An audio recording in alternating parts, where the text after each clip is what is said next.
Mom deserves the best, and there's no better place to shop for Mother's Day than Whole Foods Market. They're your destination for unbeatable savings, from premium gifts to show-stopping flowers and irresistible desserts. Start by saving 33% with Prime on all body care and candles. Then get a 15-stem bunch of tulips for just $9.99 each with Prime. Round out Mom's menu with festive rosé, irresistible berry chantilly cake, and more special treats. Come celebrate Mother's Day at Whole Foods Market.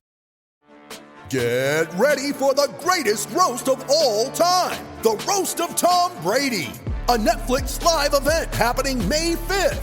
Hosted by Kevin Hart, the 7-time world champion gets his cleats held to the fire by famous friends and frenemies on an unforgettable night where everything is fair game. Tune in on May 5th at 5 p.m. Pacific time for the Roast of Tom Brady, live only on Netflix.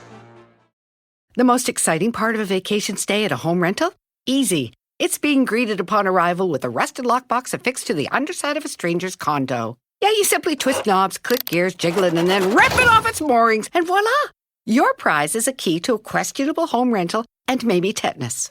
When you just want to get your vacation started by actually getting into your room, it matters where you stay. At Hilton, we deliver your key right to your phone on the Hilton Honors app. Hilton, for the stay. If you look for it, every day has cause for celebration. Celebrate a friend for their promotion, baby wedding, life thing. Celebrate yourself for keeping the couch warm. It's no easy feat, especially if it's a big couch. Or maybe you just want to celebrate living in 2023, where you can get beer, wine, and spirits delivered from Drizzly in under 60 minutes without leaving said couch. So download the Drizzly app or go to drizzly.com. That's DRIZLY.com and get your favorite drinks delivered today.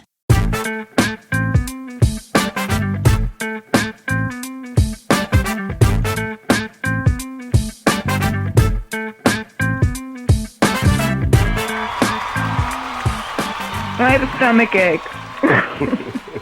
Bye. Oh, wait a minute. What's the name of this show again? What's my name? Oh, my goodness. Oh, my gosh. It's I'ma Let You Finish. It is. And I just want to start this show out by saying... Happy Cinco de Mayo? Oh, it is Cinco de Mayo, but when people hear our show, it'll be the 6th. It'll be Cinco de Sixo. It'll be... now, let's not do that. No, but that's what it'll be. It'll be... Yeah, but Sixo is not how you... Oh, right. It'll be Mayo de Six. It'll be May 6th. How's that? Thank you. All right. I want to, we can't tell you guys yet, but we have lots of changes coming up for this show. And I want to thank you guys for rocking with us and listening to us, even with the bad sound when we were out of the studio, because y'all know I've complained about it before. I think right now I hate the way our show sounds. Courtney, don't refer to my opinions as bad sound. Just because I don't always agree with you doesn't make it bad. But I want to thank you all for rocking with us. Y'all have rocked with us through this whole pandemic. You've come when we went weekly. You guys rock with us. So thank you. Stay tuned. We promise you it's about to get so good. I'm coming out of the closet. There. Yeah. Is everyone happy? It's going to be so good, guys. We're going to film it. It's everything. It's going to be balloons. And we're going to come back to having guests again. So stay tuned. Yay! And guests other than my cat jumping on my lap. Who's been making really big appearances. So what's going on, Ames? What's going on with you? It's a nice, rainy Cinco de Mayo. What's going on with your life? It's just whatever. Rainy days and Mondays, Tuesdays, Wednesdays, Thursdays, and Fridays always get me down. Right. Nothing. I'm just planning what pointless tasks I'm going to do today that in the real world would take me 5 minutes. Nothing, but Courtney, there's nothing I enjoy more doing than curling up with a nice show about trans people. Oh, nice.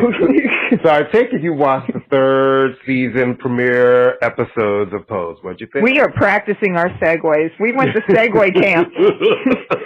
It's much better than before when I do like, and the person was run over by a car and killed. So they're making new toast over around the corner with avocados. Yeah. Well, there's people being run over look like smushed avocados. So there is a connection there. No, so I watched the third season of Pose because I had 7 hours to devote. Because great googly moogly. First off, it went on at 10, so I had to watch it on demand the next day because Miss Linden is not up at 10 o'clock. Let's just end the story. I mean, it's just not happening. And each episode was like, an hour and 15 minutes? An hour and 20 minutes? Something crazy like that, right? Right. Yeah, that's too long. Mm-hmm. That's too long. All right, here's to quote Courtney, here's the thing. Pose, the music's great because they have buckets of money to pay for the whole song, which is nice. Costumes are great. The actors are great. It's a great, we want to root for it. Is that the way we're thinking? We want to love this show. Wouldn't you agree? Yes. Yeah. We want to because we want to be like, these are the stories of people you don't see on TV, right? Black, trans. Well, it reminds me of this is my era, right? The era that they are representing. I was I graduated from high school in 1985.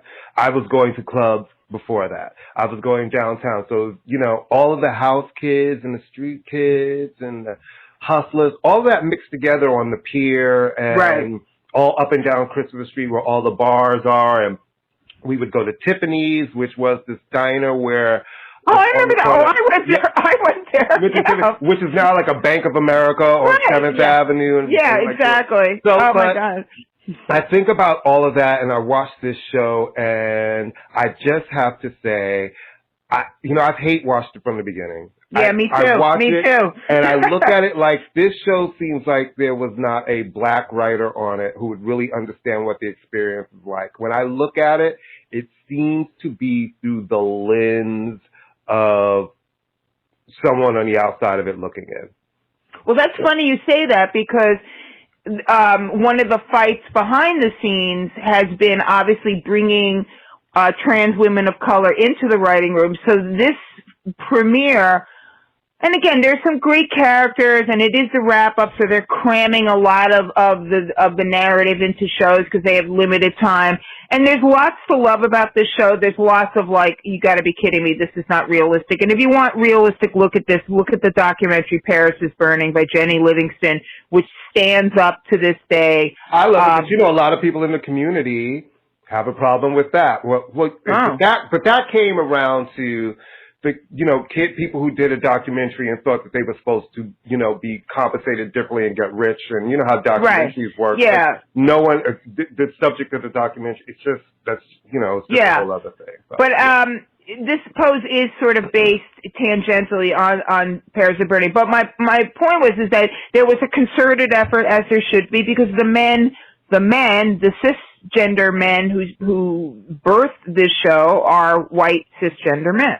To the best of my knowledge, Stephen Canals is white. I don't know, but they are cisgender men. So there was a concerted effort to bring in trans women of color, most dominantly. I don't know if Our Lady J is of color, but she is trans.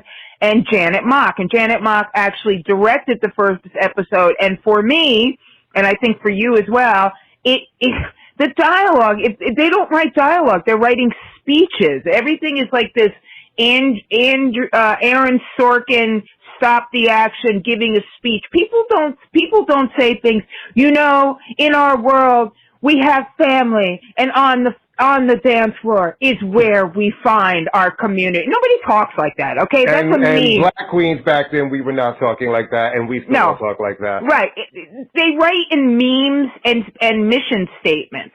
So it's Janet Mock is many things, but I don't think. I want to know who made Janet Mock the voice for everyone.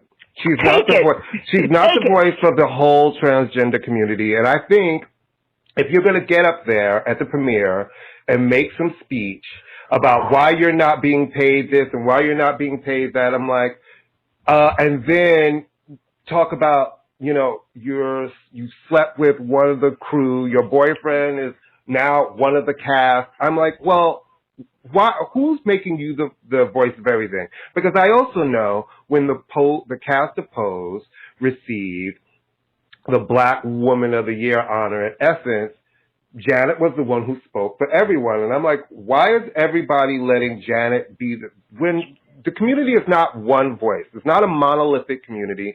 And I don't know if Janet should be the voice for Janet. Janet does not need to be the voice for everyone. And maybe part of the problem with this show is her trying to be a little too much, because she also stood there and said, I'm trying to make myself bigger and diminish you, Our Lady J. I was like, what is happening? Listen, the show's a mess. There was some alcohol involved. Was there alcohol involved in her speech? I don't know. Well, I have to be really honest with you. I never heard of Janet Mock until about 5 years ago when she wrote a memoir. I didn't know she wrote for People magazine. I knew none of the story. I knew nothing about it. You know, look, we all tend to find the one person and make them the spokesperson. We do this in everyone, you know, there's always the one woman who's going to speak for all women, the one black gay guy, the one black straight woman, the one Hispanic. We do this with everyone. So that's just the fault of the culture. But I will say this, that if a white or even black heterosexual man stood up at a premiere and started talking about how they had fucked the crew member and fucked someone who works for her. She is a producer of the show. That cast member is her employee. She has a power dynamic over him and the crew. And can you imagine? Can you imagine the backlash? That's my point. Stop. Yeah. Be careful of who you make your spokesperson. Yeah, but that is like hashtag Me Too. That is what sexual harassment is. Sexual harassment is when somebody who has power over you harasses you sexually, because that's the fear, right? I could lose my job. So what if this guy, the actor who plays Little Poppy on the show, was like, wow, what you said really bothered me and I don't want to be with you anymore. Okay, that character dies in the middle of the season because Janet doesn't want to deal with him. I'm not saying that's going to happen, but I just thought, wow, why are we cutting this woman a break because she's from a marginalized community? Again, you know? I don't understand. Listen, we all have a voice. I think we need voices, but I don't understand how she's the voice for the full trans community. The LGBTQI, we're not a monolithic group. No group. We don't all think the same. Yeah, we don't all have the same goal. You know, we don't. Anyway, be careful with your spokespeople. So that brings me to your best buddy. Speaking of trans spokespeople, your buddy. Well, how is he my fucking buddy? How is she my fucking buddy? I don't even eat Wheaties, okay? I don't like Wheaties. I never ate a Wheatie in my life. Okay. Okay, here's the thing. Caitlyn Jenner is to trans people what Candace Owens is to black women. Right. Okay? Caitlyn Jenner is a fame whore. Caitlyn Jenner is a Republican, a conservative Republican.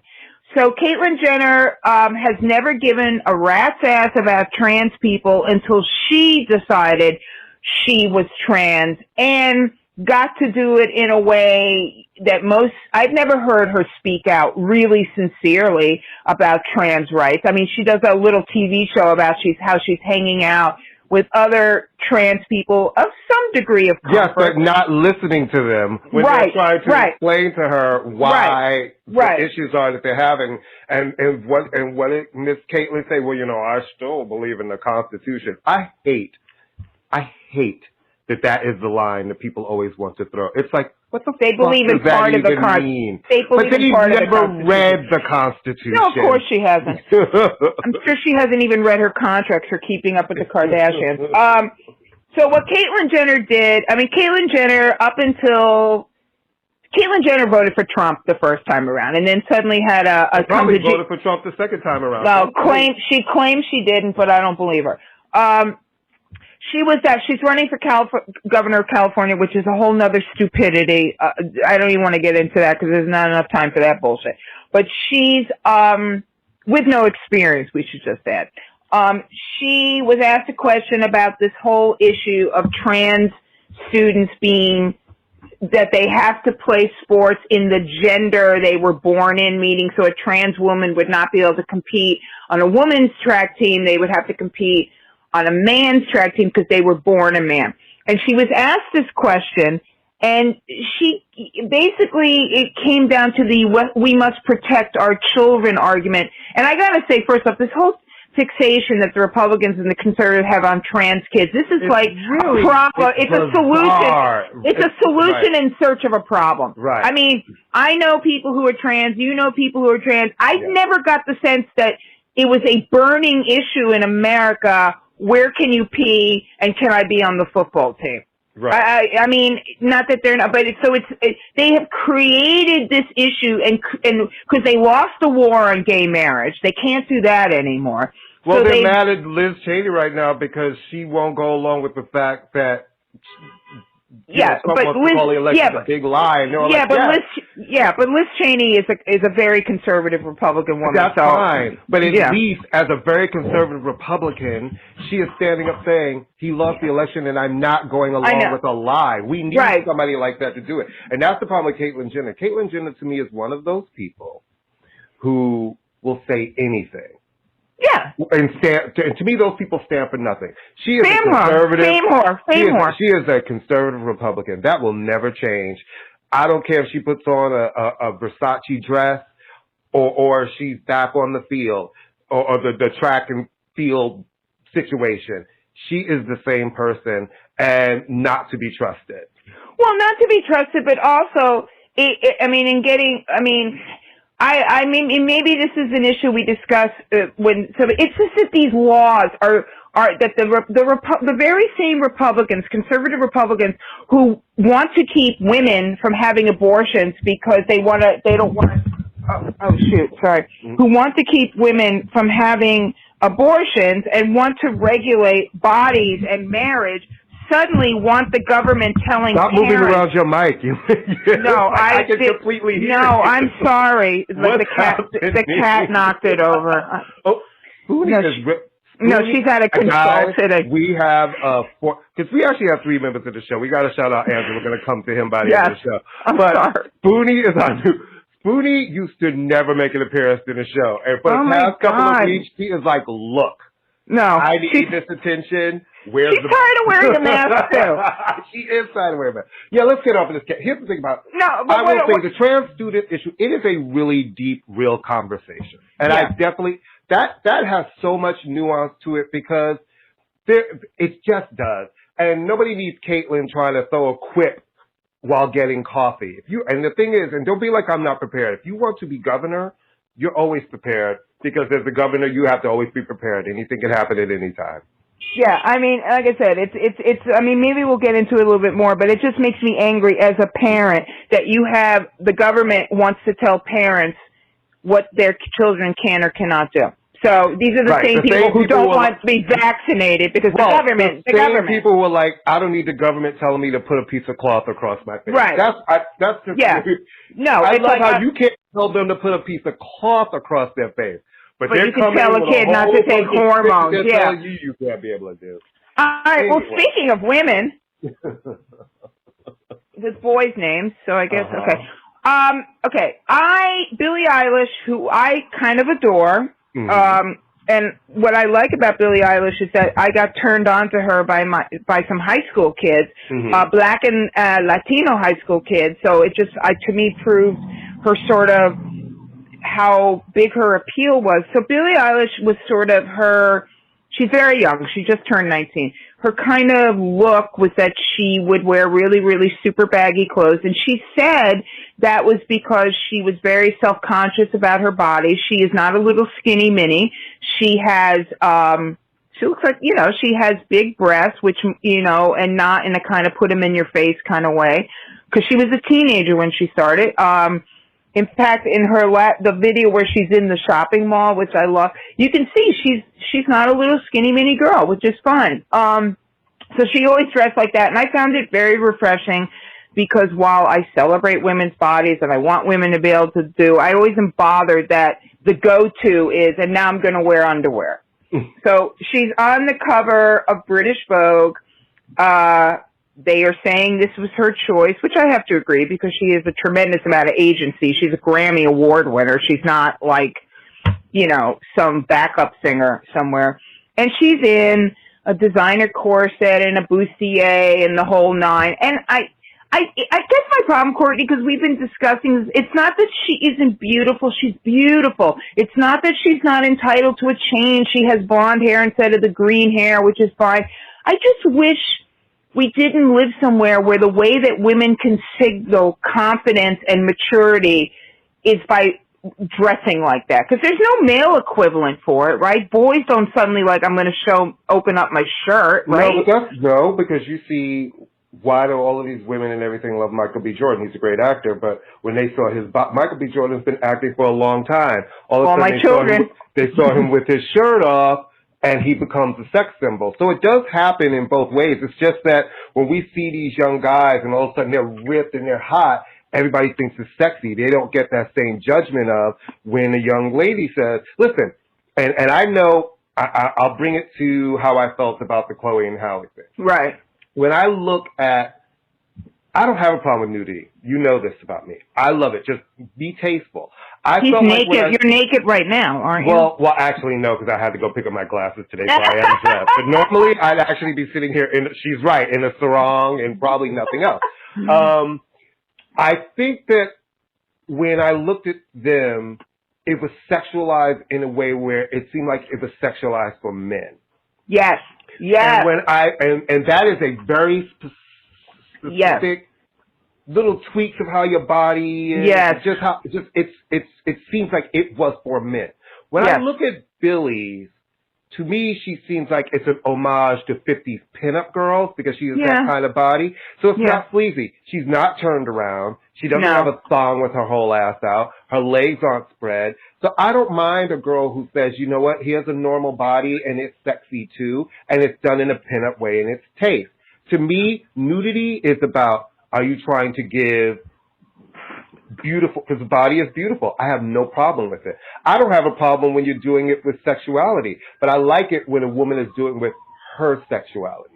Not when sometimes when I see it with the young girls and it seems like it is done for men, I'm like, that's especially when they're younger women, to me, it gives off just a taste of, especially for these young music stars. I'm like, man, you're really talented. You can be sexy without having to be some man's sexual object. And I didn't get that from the Billie picture. I didn't get that from her either. I guess what I'm saying is, and again, she's not 15. I mean, some of these girls are so freaking sexualized. It's like, come on, man, this is kiddie porn. It really is. Let's be honest. But I guess what it is. We have to talk about some of the fact that, I think when we say that, we always, the thing for years has been that you have these men sexualizing women. But now we're seeing a lot of these artists have control, and they have their own creative control. It's you not don't have labels control anymore. Not when you're 15. I'm talking about a teenager. I'm talking about. Yeah, but still, the way they dress and all of that, I'm telling you, not everybody. And I don't see a lot of 15-year-old artists right now that I think are seeming very over-sexualized. But I do notice that when a lot of young ladies get to a certain age, they want to be sexier. Who doesn't want to feel sexy? Who doesn't want to be? I guess my point that I was trying to make, what I was trying to say is I'm not saying that. I just wish we could get to a point where that wasn't the first thing of confidence. That's not look, my clothes have come off. Right. Right. That's the first thing. I mean, I had a boyfriend once. That's the story of my life. I had a boyfriend once, and one of the many things I did love about him is that he thought I looked sexy in jeans and a T-shirt. Which a lot of men think their women look sexy. Right, so it's not the normal thing, right? You see some people. No, it's more. But what I'm saying about Billie Eilish, what I'm saying about she can do what she wants to do. She's of age. She has agency. She's not the puppet of anybody. She obviously had a look before that men trashed because it wasn't hot enough for them. I just wish that young girls. Women, let me just tell you something, because I've worked a lot with women. And the meanest people about their looks and their clothes were other women. Well, I don't want to get into that. No. We can't say that and not want to get into it, because it's the truth. Because I feel like when you say, because you keep making comments saying like, and the men, You cannot take other women there, because a lot of stuff that I feel like, even with female artists, I think they look at each other and it's like the clothes and the hair. That is women against other women a lot. That is a real thing, because working with girls, I saw the most criticism about their bodies, and like men like tits and ass, honey. You got tits and ass, it's like, ooh. But it'd be other girls really kind of coming at girls. So it's like, I'm not saying that that's you and that's everyday life, but it is real shit. And I do think some of the out-sexualizing each other is seeing her, well, she's really sexy, and it becomes a competition. And that is, I've watched it working with women, I've seen it, and just, having to go through comments and seeing stuff and just realizing that some of the sexuality comes from you ladies yourselves. Women, not ladies.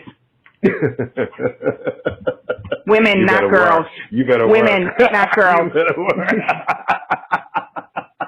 I'm on a one-woman campaign to get my students to stop referring to females. It's like, not females, women. Females or bitches, right? No, not bitches. Not in the English class. Not in an English class. No, but when I just say that, I still find that really crazy, because I hear it all the time. They're like, yo, my bitch is gonna. I'm like, my bitch? Really? I mean, I get the point about Billie. I am not discounting the fact that women can be our own worst critics, but I will say this: we are our own worst critics because men are dictating what the standard of beauty should be. So I think I'm sorry. I think that now you're going to go. I'm a woman. I'm a really? woman. I can speak to that. Because everybody is falling behind. A lot of people look at these Kardashian girls, and all these girls are following their standard of beauty. That is nobody but those girls. Yes, but their standard of beauty is a man's. It's a man's standard of beauty. No, it's not, because men don't find that a standard of beauty, trying to create these build-a-bodies. Now, as a man, I'm going to tell you from conversations I have, and even sitting in the barbershop, men don't like that build-a-body shit. Girls think men don't like it. They always see it and they called it build-a-body. They point it out. They're like, yeah, but she looks fake. Look at that ass. It's fake. They don't love that shit. They do. We do not. Not the way people think. All right. Well, we will agree to disagree. My point is about the power structure. I'm not talking about the Kardashians. I'm talking about women have more power these days. They do, and I think a lot of women have. I think women like Billie have complete authority over the image and what they want to do. Yes, she does. My point was, I just wish we could reach a point in society, and we never will, where the way to display your agency is not to put on, she looks beautiful. She looks uncomfortable to me, but she looks beautiful. I would like to reach a point where the way to display your agency is not to wear underwear. Just as if you're a young black person, the way to display your ambition is not to become a rapper or a basketball player or a cliche. Or I just wish that women had options or more options. Granted, she's in the entertainment business, but she was sort of an icon for the weird girl. The weird girl. And there are lots of girls that don't fit into that mode, who are maybe not classically pretty or classic body or fuckable. They're, fuckable girls. And she can do what she wants to do. I love her music primarily, though the new single is kind of but I don't believe that even the weird girl doesn't want to have a moment of feeling sexy. Everybody wants to have a moment. You're not hearing me. You're not hearing me. Sexy. Why does sexy have to be wearing underwear? It is a photo shoot. It's an homage to pinups of the 50s. I don't, you know what I'm saying? It's like, if she was in bra and panties, you and I would probably be having the same conversation. But she's not in bra and panties. And what the pinup girl of the 50s was a very popular image, and the pinup girl was usually in a bustier and some little short something, or a tight skirt. That's with that kind of hairdo. That's what that is, So we're saying the same. We're saying the same thing. I'm just saying. I want weird girls to have somebody. You and I say the same thing. I do think that it's really interesting that we can always count on it. There's always that period where it goes from dressing one way to boom, I'm naked, and it's like I'm grown, I'm naked, and it's like okay, like 500 before you have done it. Can we try something different? Yeah, that's all. But, whatever. I mean, we'll see. I will be interested to see what the next single is because this new single is not great. Yeah, but it's not the, yeah, it's kind it's of a first. You know what it is? It's like a transition signal. She's taking, because she has that, I Think Therefore I Am song, which is really fun. This is a transition single, so we'll see. She's out. Which is what they always call it when they put your single out and people don't love it. They're like, this is just. Yeah, but it's a completely whole new image from her. I mean, from top to bottom. So we're clearly. And then on the one hand, you got to give 19 at that age, at 18 to 19, from 18 to about 30, I had a different look every year. Well, and it's also she's growing up in public. She has, and if she didn't. I mean, look, and then we'll move on. If she didn't change, then it would be she's damned if she do and damned if she don't. People go, she's still doing that shit, and it's like, all right, this is I don't know. I'm Team Billie. I like Team. All right. I like her too. Yeah, okay. So Courtney, when we're talking about music and we're talking about artists, there tends to a lot of time be a party line on people. Everybody likes them, everybody likes pizza or everybody. And then when you sit there and go, yeah, I don't know. I mean, I think they're kind of overrated. People, what do you mean? They sell tons of records, which means nothing. Just because nothing. Don't you hate when that's the response? Well, they sold a lot of records. I'm like, okay, all right, add your point. Okay, all right. So it's Kenny G. How many times have you gone to a Kenny G concert? 76 million people voted for Trump. Okay. So has Yanni. I've never seen a Yanni concert.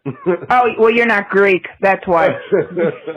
He's Greek. The Greeks do like him. All right. So we were thinking about who? Oh, yeah. Oh, he was with Linda Evans, for right? Years. For years. I know. That was a very odd couple. That was a very... Well, what the fuck, right? I mean, why not? Right. Better than John Derek, more money than John Derek, I would imagine. I was obsessed with Bo Derek for a while. Well, of course. I would go see some horrible movies. Of course you were. Of course you were. Yes. Are you sure you're not a straight man? Because she's bouncing down the beach with her boobs up and down and up. Horrible and fierce. The worst actress. One of the worst actresses of our time. She makes Elizabeth Berkley look like Meryl Streep. Awful. So we wanted to talk about people that were just like, it's not like some of them are older, older artists. Some of them are contemporary people that were just like, are you fucking kidding me? I don't care if they sell a lot of records. They're not that great. And can I go first? Because I think we agree on this one. Drake. I used to have a no Drake policy in my classrooms. I go, if anyone mentions Drake, I'm gonna fail you. Now, I like the tracks. I do like the tracks. I think his tracks are good. But to me, every single song is him rambling on about something. His flow is so fake to me. You're a middle-class Canadian. You don't talk like this. Why are you talking like this? And I don't like when he goes into his little smirky acting stuff. He seems like a very nice guy. He's got some good songs in there, right? He does. But I do not understand why he gets the crown of the heir apparent. I don't get it, because to me, he's very kind of sing-songy. There's nothing, I mean, it's him, but he's just not really saying anything, but everybody, even my son, who's very critical, is like, how come you don't like Drake? And I said, I kind of have forgotten why, because I do love the tracks, and there is something kind of, I mean, him at the Raptors game, it's just embarrassing. I mean, it's just embarrassing. He's such a kind of hanger-on. But I will say, when I went into one of my classrooms the other day and I said, who do you guys think is overrated? This one little 9th grade girl went, Drake. And I went, yay, you're my new best friend. So Drake, it's not that he's not talented. We're not saying these people aren't talented. We're just like, huh? It's like, hold up with just placing the fucking crown. I feel like the crown is so low, honey, it just rolled by me on the Edgecombe Avenue. Oh, there it is. It just passed. I mean, I don't get it. It's not that I don't like it. I don't get it. So that's my first one. He's got catchy songs. To me, he's a good pop rapper of the generation, given in that moment. Well, that's his production. Yeah. And it's great production. I just do not get everybody's full fascination. Like, I mean, does he have an album that we consider a classic? Has that happened? I mean, if you're 20 years old, yes. And the thing is, not only full-throated The Crown, but for a long time by rap standards. I mean, we're going on like 7 years, which by rap standards is like a million years old, you know? So, yeah, okay, what's your next? What's yours? What's your first one? Okay, I'm going to hate this because I really like her. And I really like her a lot. I do. And I like Beyonce? her songs. No, you want the swag. I know. Well, I'm sorry. but I'll tell you my honest feelings on Beyonce. I'll tell you, Okay. I'll right after I say this. I right. kind of feel like Cardi B is a tad overrated. Here's the thing. Oh, yeah, she definitely is. I think she's got great songs, but I don't find her a really fierce rapper. And I have an issue with every time I see you, I feel like you're lip syncing in these performances. Oh, in the performances. Okay. I don't feel like I like to see hip-hop artists do that. I'm not electrified by the live shit. Yeah, great songs, but I think that's another one because she is the girl of the moment. They're putting that crown on her head. There are some female hip-hop artists out there who are not getting a quarter of the shine. That are spitting bars and really super talented. I just think right now she got the gold dust put on her. Great songs, high production, but I do believe the fact that everybody's acting like she is the best thing going right now, it's just a tad. I think. Megan I do like her, but I think overrated. You know what it is with her, and I have to say, I'm not like and I like her. Some of her songs. I think this is a case where the persona and the personality is so engaging that you're willing to go, okay, not the greatest rapper of our time, but oh my God, I mean, how can you not love her? Like her, and that's the thing. I love her, so it kind of like I'm tolerating the parts that I feel like. I mean, it's like, it's the type of thing where it's like, I love your bodaciousness, I love your street smarts, I love your New York Dominican attitude, I love the sassy and the politics, love it. But, you know, is she one of the great rhymesters of our life? No, she is not. No. But you can't help but not root for her because she's adorable. She really is adorable. I mean, so, yeah, I'm with you on that, though. All right, I'm going to say one. I'm going to have to walk away from the window when I say this. And I really like her a lot. I love the persona. I love the person. I love her on talk shows. I love everything about her. I think she's a great singer. But I do think Adele is a smidge overrated. I'm going to move away from my window because I don't need the lightning to come through here to try to get to you. All right. I'm not she over-sings. No, she does not. Why do you think she keeps blowing out her vocal nodes all the time? I think that happened once. She had to have vocal surgery. All right. Here's the thing. I am not saying she's not very, very good. I'm just saying I think she's a tad overblown. I read a review once, and I have to say, I love the second album more than the third album. I love the first album. I didn't really love the third album, even though they sprinkled gold dust all over. I'm like, that album's not great. Her first album to me is the best album. Yeah, and the second. But I read something once, and they were like, if Adele weren't young and kind of cool looking, how is she different? She's like pop R&B for middle-aged housewives. There's no... I like her. I think she's very good, but I cannot stand the over singing. Everything is at full tilt. I like the first album. I like the second album. I think it's the third album that I lost her. That's what it is. It's the third album where I lost her, you know? But I'll give her that, because to me, the first album to me is great. The second album is like her brilliant build. Yeah, that's great.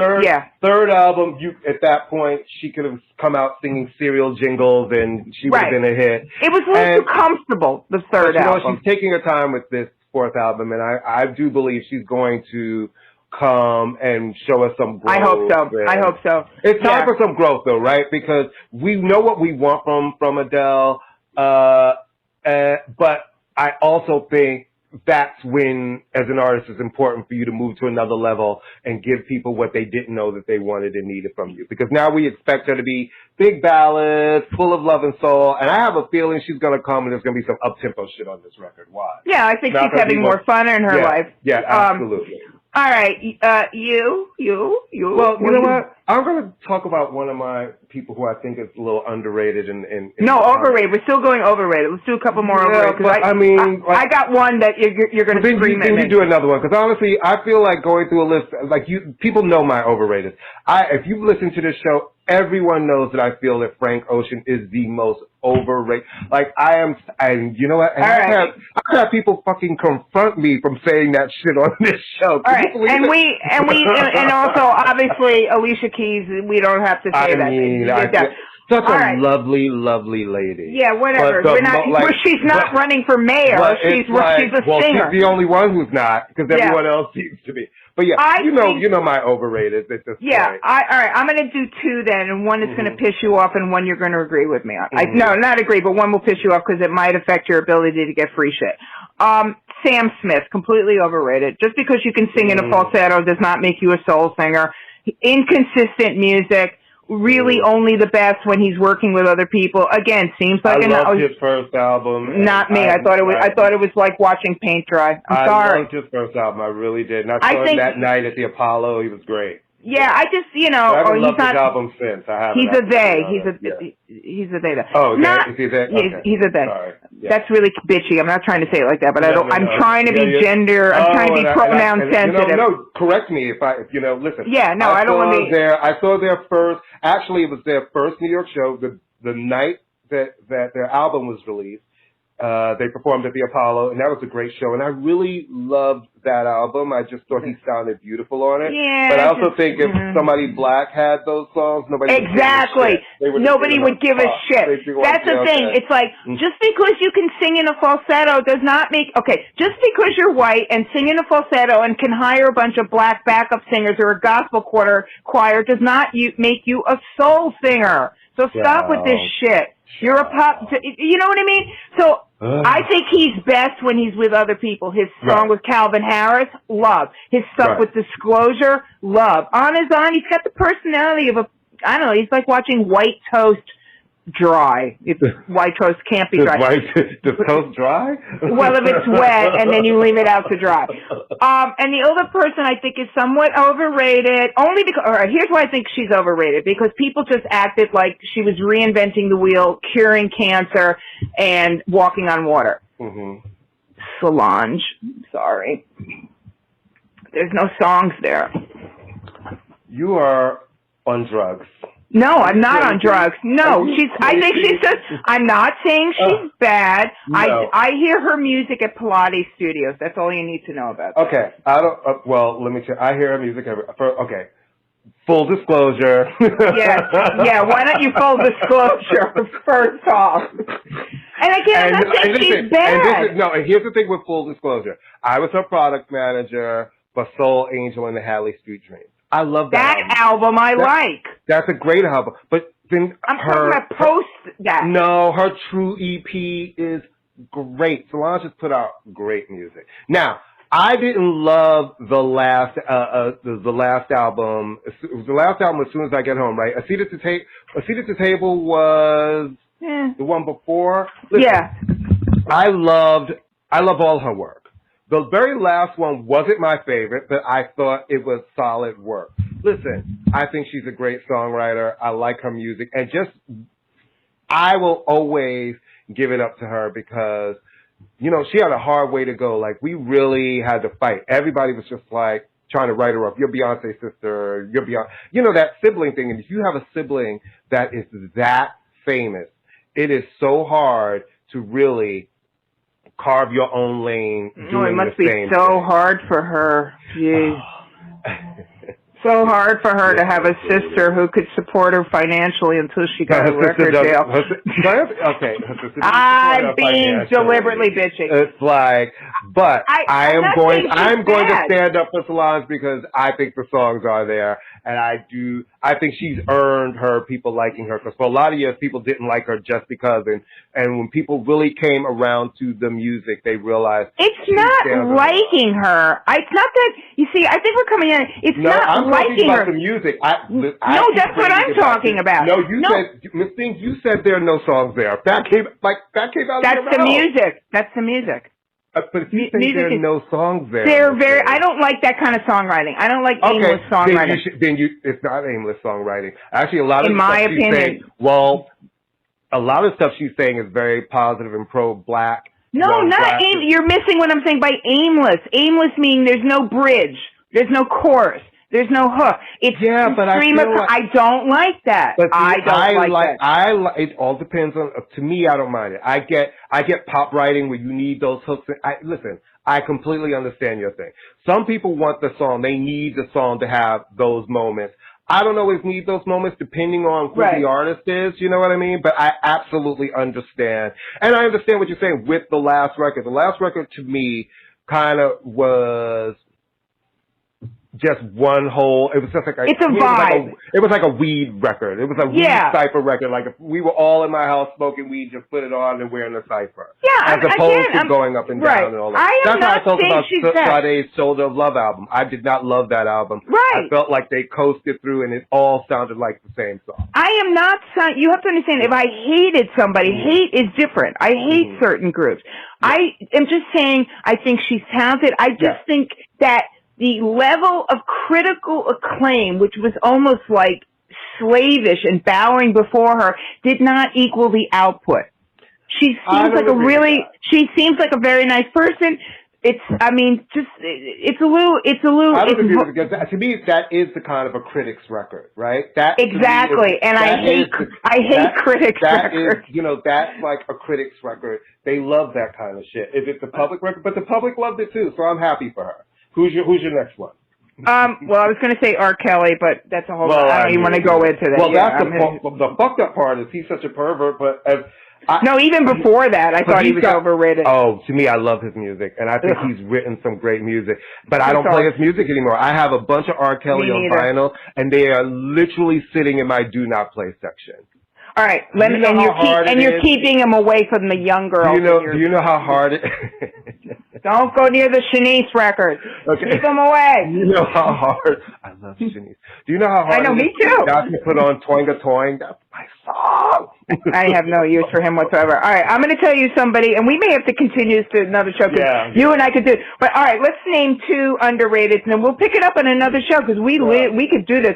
All right, I think Wendy and Lisa are horribly underrated. Wendy and Lisa, first of all, one, I'm glad to know Wendy and Lisa have great careers, right? Because they are composers, they score a lot of film and TV, they're great. But their records really, in Europe they had success, but in America it was like nothing, man. Nothing. The first two albums on Columbia, great. All of their records are great. I was listening, do you know the album? Girl Bros, the one that they wrote for her brother Jonathan, who was in Smashing Pumpkins, who died. It's a gorgeous record. That record, Girl Brothers. Brothers. Listen to Girl Bros. It's amazing, gorgeous. And I saw them play at Arlene Grocery doing that album. It was amazing. I saw them play, I believe it was at the Ritz. Nice. and that was for the first. It was for the first album. For Erotica. No, that was the Virgin album. That's the third album. The first album is Wendy and Lisa. The second one is Fruit at the Bottom. Fruit at the Bottom. Fruit at the Bottom. I just think with Wendy and Lisa. I think with Wendy and Lisa and. I think they were too smart for American. Well, they were too. It's not even too. I think that they were overshadowed by Prince, and I think that also. I mean, it's no big, deep, dark secret that they are such an important part of the Prince and the Revolution sound. And just as in the movie, they never got credit. So, I mean, Prince is, I just think they're great. I think they're worth exploring. Yeah, but the good thing is they were on Columbia. I just think that, they had the hits in Europe. They had some minor hits here. But, I think it was smart pop at the time that those records came out. They didn't fit into a category easily, right? Yeah, no, of course not. But that's the good thing about today and streaming. Like, you don't have to actually fit into a category, but they're fucking amazing. You pick the good one. Mine is Khalees. I think Khalees is sorely underappreciated. And she always had a better European audience, and she's got the cult following here, but she's given us everything we need. It's been R&B, it's been alternative. Her dance record is amazing. Like, listen, she's one of and the last album she put out, Food, was amazing. She's just dope. And I think that and people really dug into her catalog. And I kind of blame, you know, the Neptunes for really fucking up just from her second album on, because it kind of never got back on the tracks except for Milkshake, which was one song, and then she didn't really have any more hits in the U.S. Right. I'm hot and cold on her, but I understand exactly what you're saying. All right, the other group I'm going to mention, and then we will mention someone who needs to be rated higher than high, is the Family Stand. I think the Family Stand. Yeah, man. Those first two albums are so dope. Family Stand, again, also session players, wrote basically all of Paula Abdul's hits. Second album. Yeah, the second album, the one with the hits. Spellbound. Yeah. No, the first album had a bunch of hits. What? The first album? The bigger hits were on the first album. That's what I said, the first album. But that's not the album they wrote. They wrote her second album, Spellbound. They wrote some of the first album too. They did not. The first album was L.A. and Babyface. That was their Paula Abdul album. They did her first album. And the second album is The Family Stand, which you hear, then you can actually, when you listen to it, you hear that sonic shift from that L.A. Babyface sound to that sort of, at the time, it was like that kind of Brooklyn boho. Brooklyn was very, yeah. And it kind of also had that UK, it was during the whole time of Soul to Soul and that kind of soul sound, and you really hear that difference on the second record versus the first. And that's The Family Stand with Promise of a New Day, Rush Rush, Will You Marry Me, like Blowing Kisses in the Wind. Oh, well, I want to, so the Family Stand themselves, I will say that one of the best live bands I've seen, Sandra St. Victor, talk about underrated singers. Phenomenal and singer. People need to go back and check out her album, her solo album on Warner Brothers. She has 2 solo albums.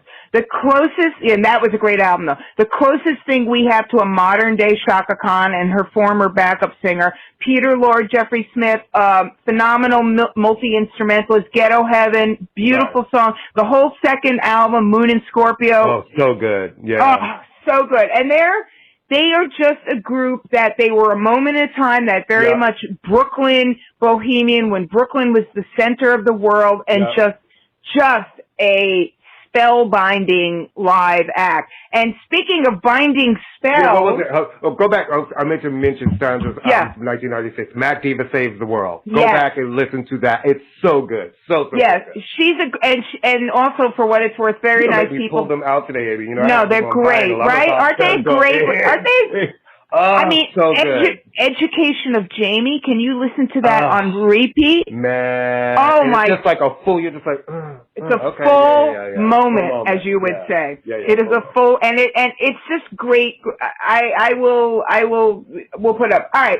So as you know, Courtney and I do all the yabba dabba doo on this show and run our mouths and blah, blah, blah.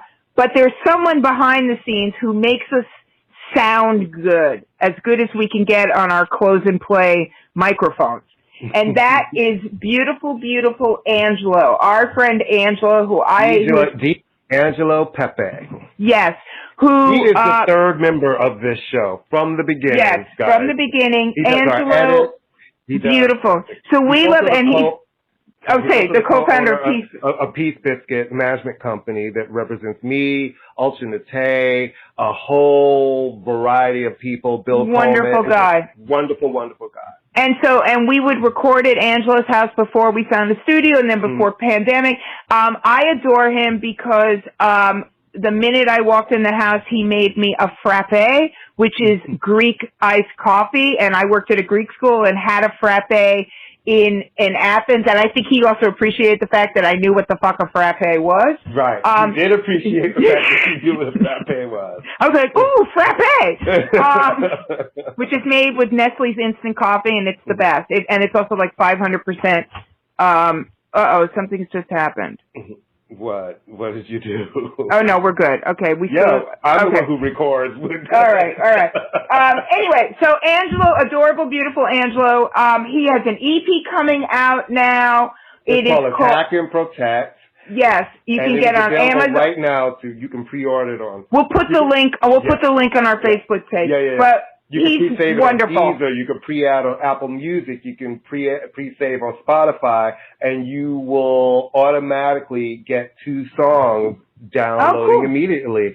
And he also is available on Amazon Music. And listen, Angelo's our guy. It's really, really dope music. It's an ambient electronica moment. And it gives you sort of like Aphex Twin, Massive Attack a little bit, a little deep house moment. It's a fierce moment. We love Angelo. He's an amazing DJ. I don't know, so you don't know this, but Angelo started DJing and promoting and really having clubs since he was a teenager in Greece. And he came over here to do the same. And, you know, he DJs, he still does stuff. And, you know, he really puts together a lot of the show music for a lot of the artists he works with and does all this stuff. He's just a great dude and super talented. And the music is dope. Trump. And he's always fighting the good fight on Facebook. Right. I love so Angelo. I hope to see you soon this summer. We can come up to your house, which is literally on the last stop on the 5 train. Courtney and I were like, "Are we in Kansas? Where are we? Where the fuck are we? I'm scared. The streets are empty and there's Irish people looking at me." But Angelo, so go out. We'll put all the information. Angelo, we love you. And we love you guys for rocking with us. Thank you. We got big changes coming. Thank you for sticking with us. It's about to get really, really dope. This is going to be a hot girl boy summer. Well, it's going to be that anyway because, listen, we're all backed and ready to hoe up. So remember, follow us on Twitter at Finish Ima. Follow us on Facebook at I'ma Let You Finish, all one word. Follow us on IG at I'ma Let You Finish NY. Remember to rate us, leave a message. You know, comment, talk to us, especially on our Facebook, because I know all of y'all that listen to us are older, so y'all are on Facebook. Yes, we're old. Yes.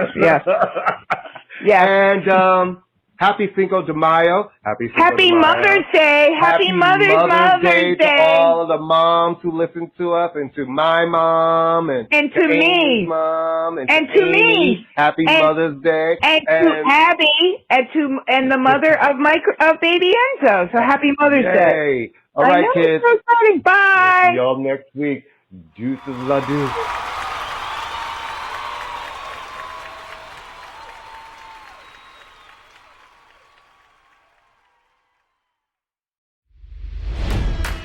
It's NFL draft season, and that means it's time to start thinking about fantasy football.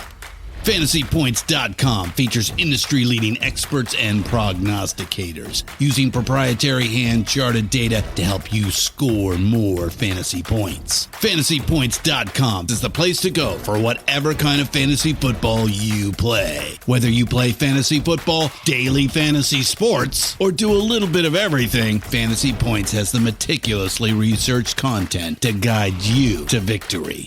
And why wait for the fall? Fantasy Points also covers the new spring football league, the UFL. Join the guru, John Hansen, Scott Barrett, Joe Dolan, and other massive names in the fantasy football universe with an exclusive offer. Use code Pantheon for 15% off any Fantasy Points package, including the all-in package, with access to every article, tool, and data nugget that Fantasy Points has to offer. That's FantasyPoints.com and code Pantheon for 15% off at Fantasy Points. FantasyPoints.com, code Pantheon. Score more fantasy points.